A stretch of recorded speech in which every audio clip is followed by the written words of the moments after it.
had some questions on 11.4. This is a tough one on simplifying radical expressions. So since some people were asking, I thought I would share my response with everybody.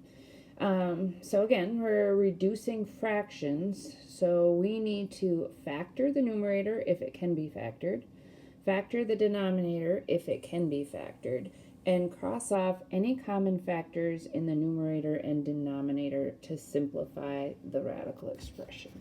I'm going to start with 17. Again, these were problems that were asked of me. Oh, sorry. Technical difficulties. So number 17.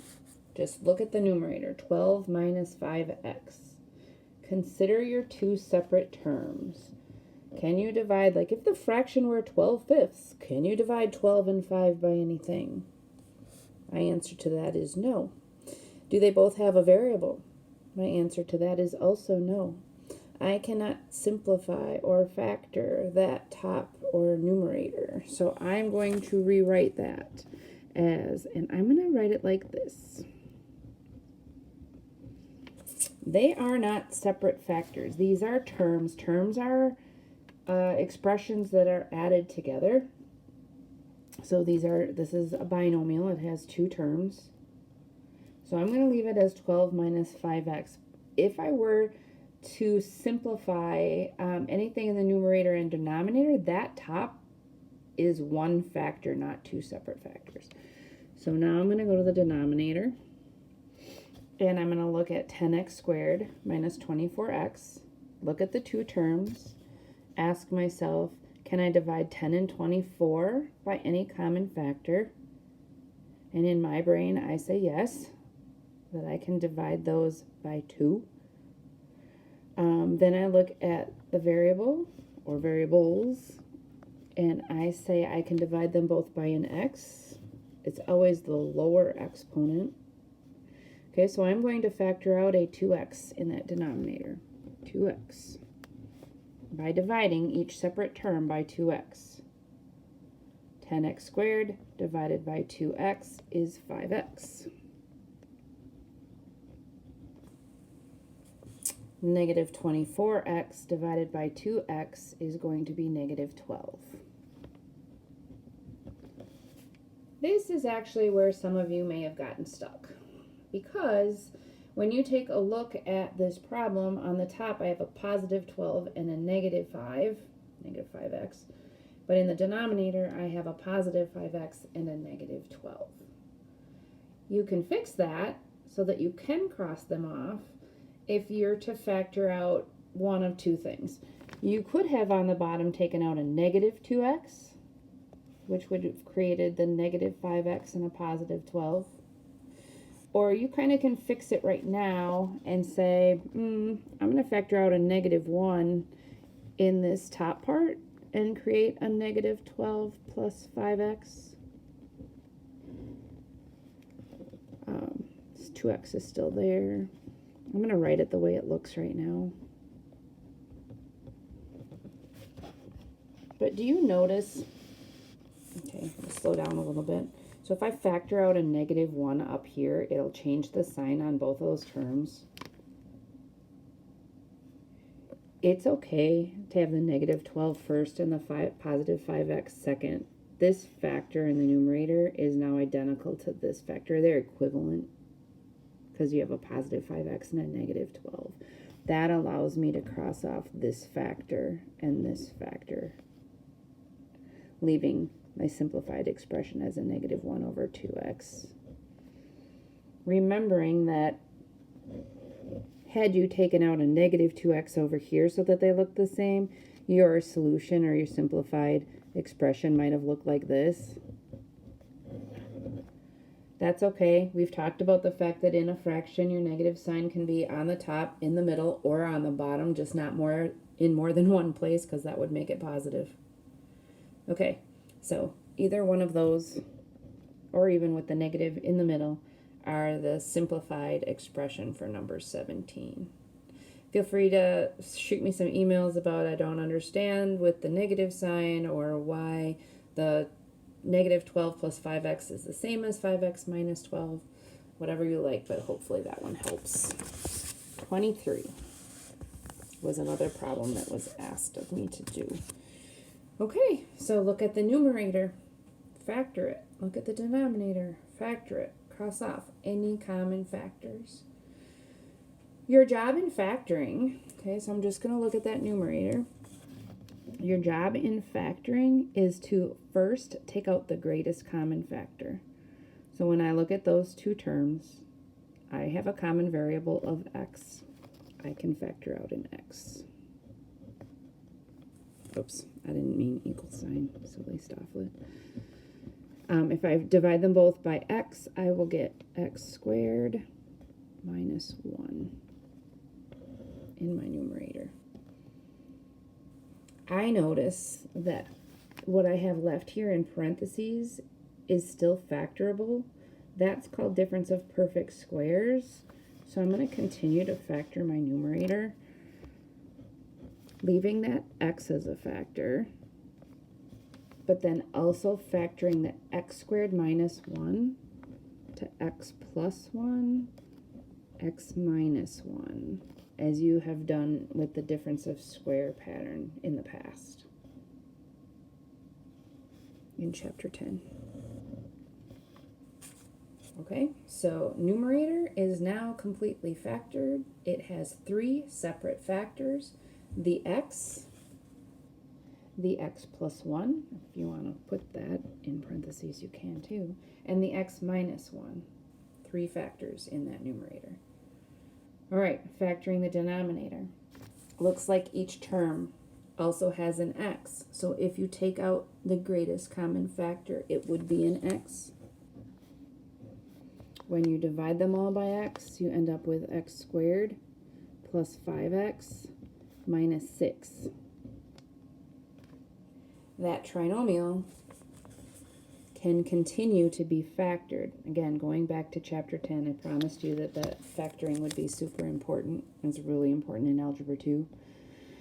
When the coefficient in front of the x squared is a 1, or you visually can't see it, you're looking for 2 numbers that multiply together to make negative 6 and add to 5. So your numbers should be positive 6 and negative 1. I am going to rewrite this x that's in the front here. Don't lose that. Now I'm factoring this, okay, into x plus 6, okay, x plus 6 because a positive 6, my 2 numbers, I'm just going to write them down here, positive 6, comma, negative 1, right? Multiply together to give you negative 6, but when you add them, you get 5. X minus 1. All right, fun part. Now you get to cross off common factors. So I see this x, the plain x over the plain x. Cross them off. The x minus 1 over the x minus 1. This is one factor. Cross it off.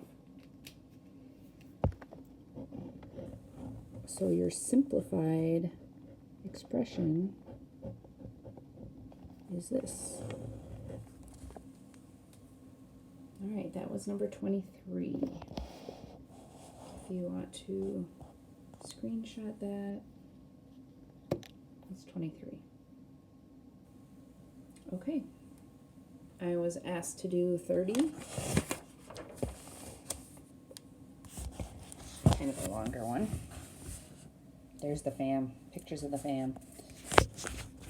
I am at I do have an office at home. Usually for things not related to school. Paying bills.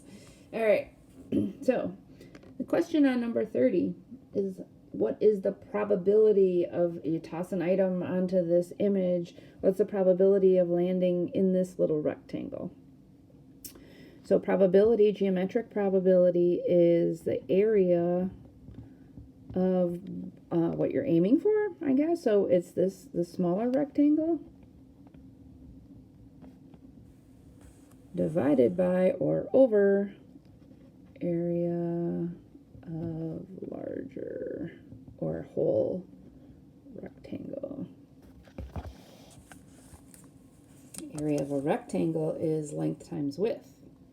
So I'm going to write x minus 1 times x plus 2 on the top. I'm going to write it underneath it, I guess. So x minus 1, x plus 2 is the area of that smaller rectangle over the area of the large rectangle. If I do length times width, it doesn't matter which one you write first. I'll do the 2x plus 2 and 3x plus 6. And we need to write a simplified expression. So right now when you're looking at this, you're not seeing anything like no factor in the numerator, which are your two factors, x minus 1 and x plus 2.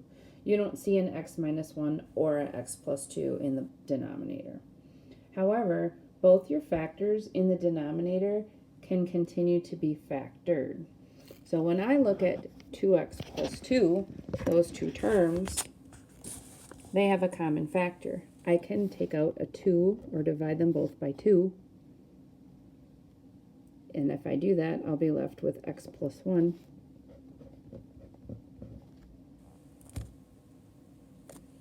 And here, right here, I can divide these both by 3 and get an x plus 2. These are all multiplied by each other, okay? So you are going to get 2 times 3 being a 6, x plus 1 and x plus 2. I'm going to highlight right now. So here's what you have left in your numerator. We didn't, well, that's what we had to begin with. We didn't factor anything from there. This is now your completely factored denominator for the area of the entire rectangle. Now in yellow, you can see that you can cross off the x plus 2's.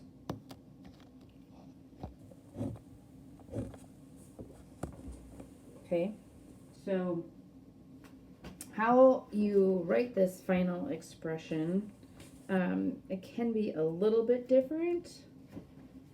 You could write it how you see it as the x minus 1 over the 6, like outside the x plus 1. So I'm going to write it that way anyway. I'll just rewrite it because it looks like all my work is kind of like, I don't know, a little bit messy there. Simplified equals x minus 1. I like to keep it in parentheses, 6x plus 1. So in that other problem where I kind of messed with the negative signs, if you were to, because you see these are opposite, if you were to take out a negative 1 in this numerator, it would change this one to a positive, but it would make your x negative. So you cannot do anything with a negative sign to make these equal to each other. This is as simplified as you are going to get. This is your simplified expression for the probability, geometric probability of something landing on the smaller rectangle. So then it goes on to ask you to evaluate when x is 3. I think you all can do this part actually. You're just going to change each x to 3 and solve that. I'm not going to do that one for you. You can finish that. 3 minus 1, put that on the top. 3 plus 1, multiply by 6, put it on the bottom. Simplify though. Don't forget to reduce, reduce, reduce always for your answer. Okay, so there's your problems.